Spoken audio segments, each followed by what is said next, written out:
What I'm seeing out there that I think is really changing our industry forever is these AI agents, these AI receptionists, these AI phone screeners upset our industry, every industry across the world. I tend to get really lost in what's out there, the next shiny object, everything's changing. What we've done is we've just gone back to that candidate journey, our client journey. We want to take that and then find the tech that supports those journeys.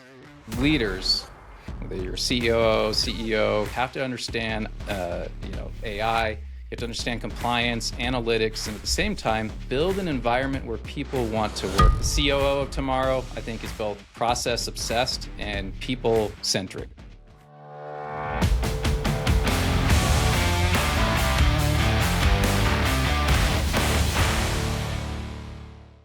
Steve, welcome to the show. Thank you for having me. I'm excited to be here. Exciting to have a fellow podcast host on as well, as a guest this time. So hopefully you can share some of your experiences and knowledge you've had from interviewing. I think you're up to episode 40 on the 51. Staffing Playbook podcast. 51, yes. 51. Yeah, it's great to be on the other side of the table. It's pretty rare, and I don't know what to do. This might be really clunky, and you're going to have to just delete this episode. I have listened to a number of your episodes, so I don't think this can be any of that. So let's get started. Excited to dive into your world and your thoughts around the industry and technology. I think it'll be useful for the audience to give them a little bit of context of your employment solutions and your role. Absolutely. Thank you. So Steve Farrell here, host of the Staffing Playbook podcast, and we've been running for a year now, just getting started, 51 episodes in, and also the COO of Your Employment Solutions, a Utah-based firm. And I've been in staffing for just 8 years now, so I am still an infant when it comes to staffing. I still have a hard time saying I'm from the staffing industry. I spent 15 years in retail prior to that. But I'm in staffing. I love it, and we're just getting started. And looking back actually at some of your previous roles in retail, big organizations, lots of complexity around that. So I think those logistical challenges are probably very transferable to the staffing industry. So interested in your kind of view of, being a COO, how do you think about the kind of operational and strategic and just the place in the market that your employment solutions has? It's a great question, Jason. Moving into the industry for the first time, I certainly had some skill sets and experience from retail that helped me be successful, but it really was a bull in the china shop when I first got in because I really didn't know what I was doing. And as I learned mostly hard lessons throughout my career in staffing so far, moving into the role of a COO where, you're running the operations day to day, you've got sales, marketing, and operations all working together. My mindset shifted from, did we fill the order? Or from that to, are we building a system where great service can scale every day? Are we creating an exceptional candidate experience that can be duplicated every day? And so, that shift really shaped how I led. I don't like to manage for the moment. I like to manage for repeatability and sustainability for not only with our teams, but how we're providing that exceptional service at every level of our organization, from the candidates, our associates on assignment, our contractors, our colleagues, as well as our clients.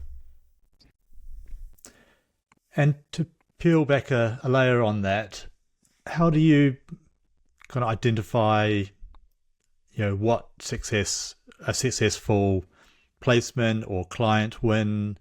How do you know when the right ingredients have been acted upon and also good process followed, and you go, yes, that's the blueprint? Is that the approach, or is it more kind of try and pre-build that? It is the approach. You have to reverse engineer the outcome, right? I want my associates to successfully complete their assignments And if that means it's a short-term assignment for the customer, maybe seasonal work, or that means temp to hire, where after maybe 3 months, they're now a full-time employee for our clients. We look at that and start there and then work our way backwards. And so, we look at using, for example, just NPS data along the way of the process from the candidate journey. Did they appreciate the AI recruiter they spoke with? Did they have a positive experience? How does that compare to the experience they had with their second interview with a human being, with a real recruiter? Did the job expectations meet what we shared with them? And did the client, their expectations, were they met? And so these are feedback loops that we built in, not just through NPS surveys, through different softwares, but also in our day-to-day conversations with our associates, with our clients. And so we're looking for those signals of, okay, we started at the end in mind and we worked our way back. We've built the entire candidate journey, what we want it to look like. Now we're executing on it. And are the insights coming from our talent, from our team that's administrating this process, and from our customers? And so when those signals start, going yellow or red, we know we've missed something and we need to work on that. And when you think you've had it figured out, the next week something has changed and you need to pivot. Typically not a drastic pivot, but just little tweaks along the process, to create that exceptional experience. And so it is an everyday, alignment meeting where we're looking at is our strategy working? Are we meeting our outcomes? And if we're not, let's jump in and figure it out. And it's clear those dividends are paying off for you. Looking at your LinkedIn site, 7-time winner of the Utah Business Magazine's Best Companies to Work For. So clearly there's a real emphasis on culture within the company, within Yes. There is. I'm curious, how do you balance out that culture is often thought of or seen as the warm fuzzies, the kind of interrelationships? As a COO, obviously a lot of it's talking about process and rigor. How do you balance out those two, or are they complementary? Well, I'll tell you what, we start again with the end in mind. So we have a simple mission statement. Through simple human kindness and friendship, we have a place where every person is valued and progressing. So that's at the heart of what we do. And we have an exceptional executive team and leaders that embrace this vision. But at that heart of the vision, there's clarity and accountability. Our customers don't care about buzzwords. They care about the right people that show up on time. They care about safety. They care about consistency. So we win by just being brutally clear with our clients, with our team about expectations. And whether that's adopting tech to streamline our process, which that is an ongoing process, or redesign how we measure performance, but it's being clear about what that looks like and then holding ourselves accountable to it. Awesome. Is there like one habit or operational principle that you think has really made the biggest impact on that company culture? So on culture, it's every strategic meeting we have, every task that we're working on, we point to our North Star, which is our mission statement. And so does this point to our mission statement? And if it does not, we need to look at it again and change it. So that's really at the core of our alignment with our culture. And it's hard sometimes because you have a really good idea and we literally have to ask, does it point to our mission statement? I got it right here on my planner. And sometimes it doesn't. But this is a good idea. Let's try it. And so, the thing about our organization is, with our executive team, is, they invite, debate and, challenging ideas. And so, which is what you want in a healthy organization, is you don't want to be boxed in and feel like you're going to be shut down. You want to feel like your ideas will be heard, even if they're not ran with. But we want to hear everyone's ideas. We want to take the big think. So I'll give you this concept. You, Jason, probably have an IQ of 170. You're a smart guy. Mine's probably 90. right? And so, being far too kind, Steve. well, it's probably true. So, think about a leader of an organization, a leader of a team, or even on the front lines leading teams. You have that leader leading that team, and everyone tends to just kind of follow the leader, right? And so they're relying on that leader's IQ, their experience, and often leaders don't bring everyone else into the equation. And so you have lots of members of your team, coworkers, colleagues that, they bring different skill sets to the conversation. And so you might get a 10% IQ from this one team member, and you might get 20 points of IQ over here and 5 from over here. And now you've got an IQ of 205 and you're smarter than Einstein, and you can accomplish a lot of things. And so that's really where the secret sauce of our organization is. We practice the big think. We bring everyone into the room. We discuss all ideas, and then we come to, we ask that question, does it point to our vision? And then we move forward. Yeah. We'll get into AI and automation and things in a few minutes, but it just what you've just said made me think about, as you're building out that, what does the ideal client journey or candidate journey look like from your team, your internal team? There's going to be a wide variation of EQs and IQs, and there's a zone of excellence. How do you kind of balance that out when you've got, all right, we've found this kind of brilliant way to execute this experience to our customers or clients or candidates, but then individually, Jason, might love to do it a certain way that doesn't quite fit in that kind of regiment. Yeah, it's such a great question, because everyone has their own level of expertise and what they're really good at, what they've really leaned into, what they've carved out when it comes to their abilities to contribute to a staffing firm. And so when it comes, for example, the candidate journey, I led the charge out of the gate of going, we need to do something different. We look like every other staffing firm. We treat our associates all the same, even though we tell ourselves that we don't. I want to reinvent the candidate journey in a way that is just surprise and delight along the way. It's a unique experience. And obviously we need to find the tech that comes into this process.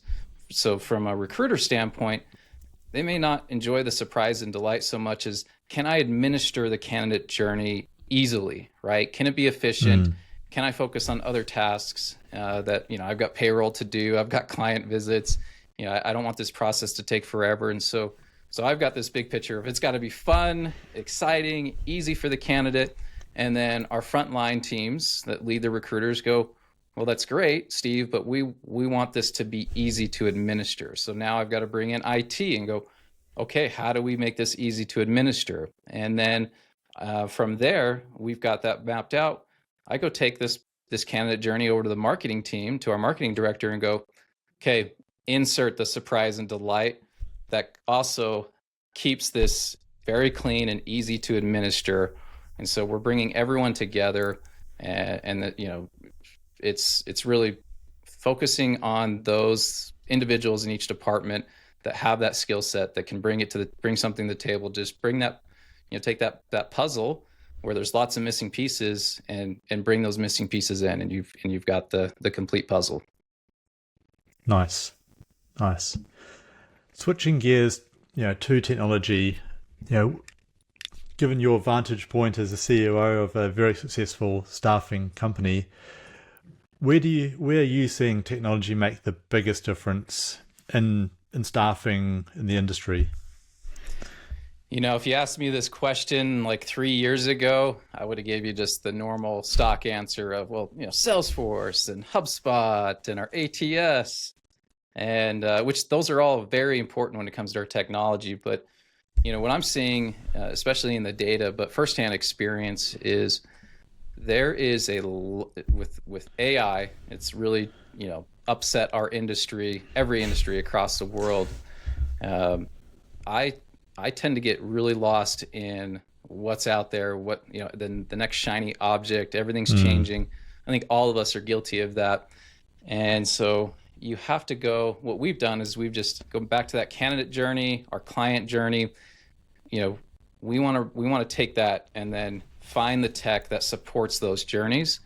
And what I'm seeing out there that I think is really changing our industry forever is these AI agents, these AI receptionists, these AI phone screeners. The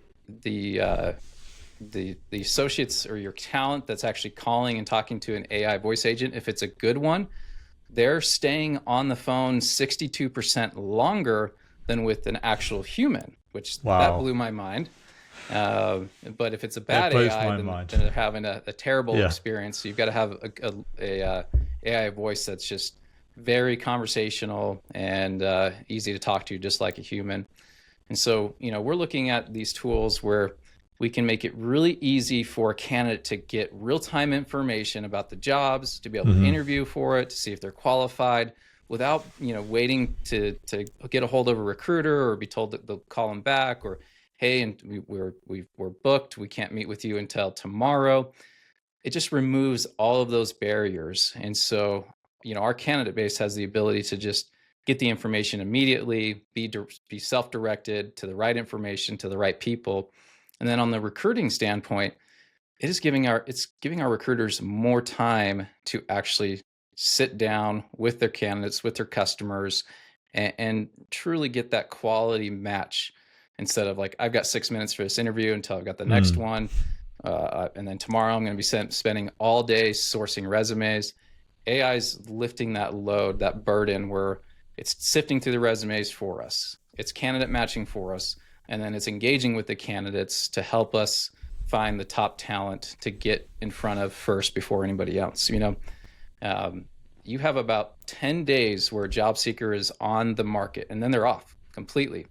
And so the faster we can get to that candidate and engage with them, and to help them hang up that call and say, hey, I think I got a job, talking to their spouse or family member, I think I've got this job, or maybe I even have it.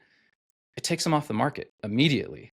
And so all the other agencies, all the other companies that are reaching out after that, it's just going to the round file, right? It's going to spam because they feel good about this opportunity with us. And so when we look at the tech that's out there, especially with the AI space, it's that speed and that quality.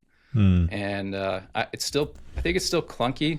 I think we're in the infant stages of AI recruiting, and it should not be making the decision on whether you hire somebody or not. I think that has to be a human, but it certainly takes a big lift off of the sourcing, the screening, the qualifying, and it can do it at scale. You can have one recruiter dispatch 1,000 agents instead of hiring 2 or 3 recruiters to get the job done.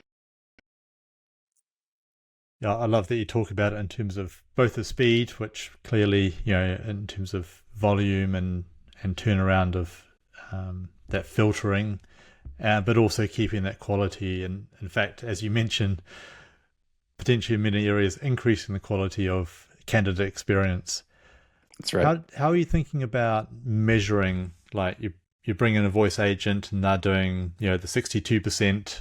That are staying on longer. They're staying on longer. Then you bring on another tool and another tool. And how do you think about, is it just looking at the NPS overall, or are you able to slice and dice that in terms of performance indicators? Yeah, that's a good question. We're working with 2 different AI voice agent platforms that we're in the process of implementing, and we are testing them in 2 separate markets. So similar tools do similar things. One has this unique thing over the other, and vice versa. And so we're starting there, and we're going, let's first start with the tools. Let's benchmark them against each other. But through that process, to your point, gathering insights. So in these platforms, you can see A, how long are they staying on the call? B, are they enjoying the experience? Because it'll measure the tonality, the pauses, or the shortness of the candidates. And then through NPS scores, sending a text immediately to rate their experience. And then doing the same thing with a physical recruiter when they're doing their final interview, getting that NPS data and then benchmarking them against each other. So we're not only benchmarking the experience with AI versus a human, but we're benchmarking two AI tools, two separate markets against each other to see, what we learned from that.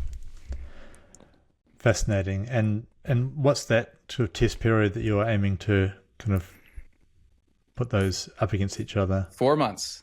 4 months. 4-month test period. Yeah, we're going to be going all the way through the end of Q4, and then going to be reevaluating in January to see what we learned and any pivots that we need to make, and which tool is getting the best response from our candidates, and which tool is working well and aligned well with our operations team when it comes to administrative side. I'm curious if you can share, Steve, what's the average or the typical kind of response of the recruiters themselves? Are they kind of excited? Are they kind of wait and see, or are they kind of pessimistic about these robots coming in to take over? Robots are taking over the world. I don't know how many would be completely honest, although I hope they are, but it's certainly a mixed bag of goods. So for the recruiters that their branch for some reason just gets crazy, just a crazy amount of phone calls, literally 200 phone calls a day. They're just like, sign me up, take that burden off of my shoulders. And then other offices, it's, they don't have that same problem, and they really pride themselves, as we all do, in the candidate experience. And so there's hesitation on, is this what our candidates really want? Is this what I want? And so it's a big ask of trust from our operations and recruiting team to pilot these tools. And who knows, maybe they fell miserably, and we're the only firm that we advertise humans only when it comes to recruiting, and that's our niche. But time will tell. Yeah, and I think time where even the possibility of fully automated staffing agency is, I think, still many years away, even the possibility of that becoming real. But let's see. Well, there's, to your point, Jason, there are some gig apps right now that are self-serving, self-dispatching. You don't deal with a recruiter ever. And, there's some positive signs from that. From an adoption standpoint, you're seeing the talent at very high adoption rate, over 80%. But from a client standpoint, you're seeing less than 3% adoption. So the clients are not really buying into I'm going to push my job ad to the app, I'm going to select my own talent. That's what I'm paying a staffing agency for. But I think that's also, to your point, I think that's going to shift because of the changes in AI, and we want everything at our fingertips. The one-touch, order on Amazon, the DoorDashes. We've just been learning to expect things on demand and have it our way. And so, I think that's going to change. And I think from a physical staffing firm that doesn't have the self-dispatching app, I think you do differentiate yourself on, we have that final human touch. Yeah. And on the client side, I think certainly that will remain to be, of value. And so it could be there's a split in the market where there's more the self-serve and then the more high touch on the client side. That's right. Yeah. A nice segue to kind of wrap up and think about the future. With so much change today, and what could it look like in the next 2 or 3 years? How do you think about, from an operational point of view, like the skills or the mindset or approach that you and other CEOs in the industry should really be, focusing on and thinking about how do they strengthen their leadership skills? I have not been asked that question, but I like it. It's making me think. I think leaders, whether you're a CEO, if you're even maybe a vice president of sales or chief revenue officer, I think you need to be part technologist and part culture builder. You can't you can't just know staffing. You have to understand systems. You have to understand, AI. You have to understand compliance, analytics, and at the same time, build an environment where people want to work. So I think the COO of tomorrow, I think, is both process obsessed and people centric. And on the flip side, what kind of habit or kind of old way of doing or thinking have you seen that you just think that should just stop today? Oh, I have to ask myself this one. Maybe stop managing to the exception. I think too many leaders in staffing build these processes around that one client fire drill, right? Instead of the 99% of the business that should run consistently. So I think you build for the norm, have a clear playbook for the exceptions, because they're always going to happen, but let's not manage to the exception, because you're just going to burden your entire firm with all this extra unnecessary red tape and processes that we're addressing one client issue when the rest of your business does not have that issue and likely will never have that issue. The Staffing Playbook. I think it's a great name for a podcast. What do you think? It is. Thank you. Hey, the ring has a ring to it, the staffing ring.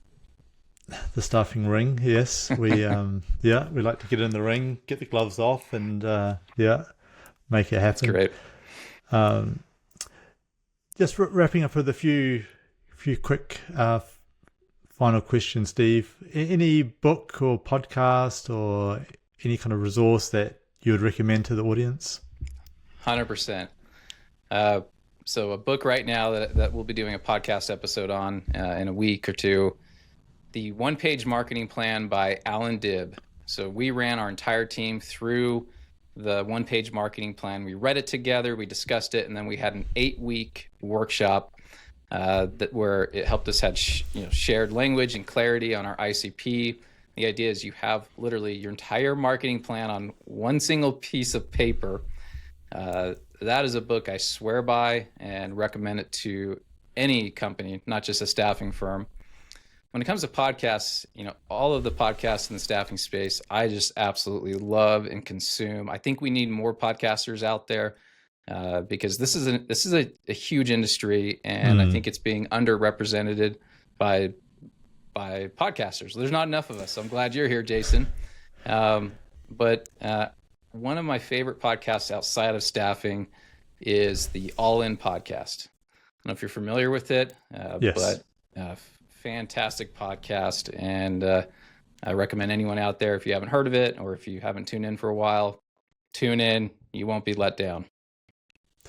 Agreed. It's a brilliant podcast, and I will drop it in the show notes. And the book as well. I think that's I love the title. I've been part of marketing plans which have been over 100 PowerPoint slides, and it just becomes just an endless kind of all-consuming strategy that really never has any kind of start or end. So I think I've read more marketing books than any other topic in my career because it's so confusing. And this book truly gave us clarity. And so check it out for sure. Awesome. And finally, Steve, where can people find you and your employment solutions? Thank you. So you can look me up on LinkedIn, Stephen Farrell. If it looks like me, it's probably me, or my AI bot, which is just as good. Staffing Playbook podcast is on every podcast platform. Your Employment Solutions, we are Utah-based, youremploymentsolutions.com. But we are looking to go national over this next year in 2026. So if you need some help in your city or your state, we want to partner with firms. We want to partner up, help staff your customers, staff our customers. So if you need some help out there, please reach out. Love that. Well, yeah, all the best for that growth. And thanks again for your time. And it's been a great episode and great to chat, Steve. It's been a pleasure. Thanks again for having me. I love this new podcast. I've listened to every episode now. So if you're not tuning in, if this is your first time tuning in, go and watch the past episodes. I've learned so much, and you do a lot of knowledge sharing. It really rings true. So love what you're doing. I love what you're building, and I'm excited to see where this industry is headed. It's been a bumpy ride in 2025, but this is the time to reevaluate what you're doing and get super clear on what you need to do moving forward in this new age of staffing. So thanks again, Jason. It's been a pleasure, and you got a raving fan now. I love that. Really appreciate the kind words. And as a final sign off, I think, what you've really talked through and around, about those operational culture and kind of experience pillars of a staffing agency. I think you really need to be pillars of the industry in terms of how we think about providing that level of service and speed and quality. So really appreciate the insights. I do have one piece there, since you mentioned two words for me. So here's 3 words I want everyone to memorize: clarity before speed. So if you don't know the play, speed just creates chaos. So clarity before speed, and that's how you're going to move into a successful 2026. Fantastic. Well, I think we've really hit a gem there, right at the 11th hour, which is brilliant. Thanks again, Steve, and see everyone on the next episode. Thank you.